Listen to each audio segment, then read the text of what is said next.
एक सुनसान द्वीप पर, जहां जिंदगी हर पल एक चुनौती थी, उसने बेकार पड़ी चीजों से अपना आशियाना बनाया। समुद्र में गोता लगाकर उसने अपना पेट भरा। धीरे धीरे उसे इस विशाल नीले सागर से प्रेम हो गया। फिर एक दिन उसे समुद्र में एक टूटा हुआ जहाज मिला। यह सिर्फ एक जहाज नहीं, एक उम्मीद थी। उसने इसे बाहर निकालने का फैसला किया। मदद के लिए हाथ बढ़े, पर उसने उन्हें ठुकरा दिया। अब जहाज की तलाश सिर्फ उसकी और समुद्र की कहानी थी। उसकी बेरुखी देखकर उसने एक खतरनाक फैसला लिया। चाहे कुछ भी हो जाए, वह एक मौका लेगी। नाव चुराने की योजना बनी। चुपके से उन्होंने उसकी हर हरकत पर नजर रखना शुरू किया। अगली सुबह जो देखा उस पर यकीन नहीं हुआ। नाव ठीक थी और वह मछली पकड़ने निकल चुका था। यह कैसे मुमकिन है? हैरान होकर वे समुद्र की ओर भागे। उसे पानी में देख लगा जैसे वह होश में न हो।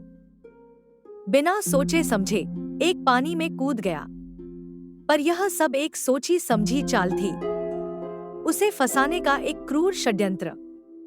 वह बच गया, पर लौटा तो दिल में गुस्सा और निराशा थी। जिसने उसे लगभग मार ही दिया था, उसमें जरा भी अफसोस नहीं था। उल्टा उसने हथियार उठा लिया। थके और टूटे हुए साथी को देख दिल भर आया। एक पल को वह पिघला, पर फिर वही क्रूरता। घायल साथी जंगल की ओर भागा मदद के साथ, पर भागते ही वह पकड़ी गई। अब सामना था उस पागल हो चुके इंसान से। हथियार पाकर भागा हुआ साथी वापस आया, उसे बचाया और जंगल में ले गया। पर पीछा नहीं छूटा। हथियार लेकर वह भी जंगल में घुस गया। उन्हें ढूंढ निकाला, पर उसे नहीं पता था यह भी एक चाल थी। इस षड्यंत्र के बीच उसकी कल्पना हिल गई। उत्तेजित होकर पत्थर से हमला हुआ। किसी ने सोचा न था कि वह एक लंबे चोगे में उसे उसी के हथियार से गिरा देगा। और जब सब खत्म हुआ, वह द्वीप पर अकेली रह गई, उसकी अधूरी धुन बजाती हुई। पर कहानी यहाँ खत्म नहीं हुई।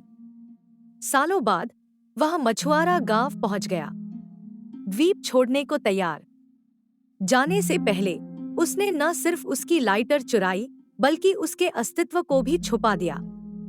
समुद्र में फंसा हुआ वह भी आखिरकार गांव तक पहुंच गया, पर जहाज पर सिर्फ वह अकेली थी। उसकी पुकार किसी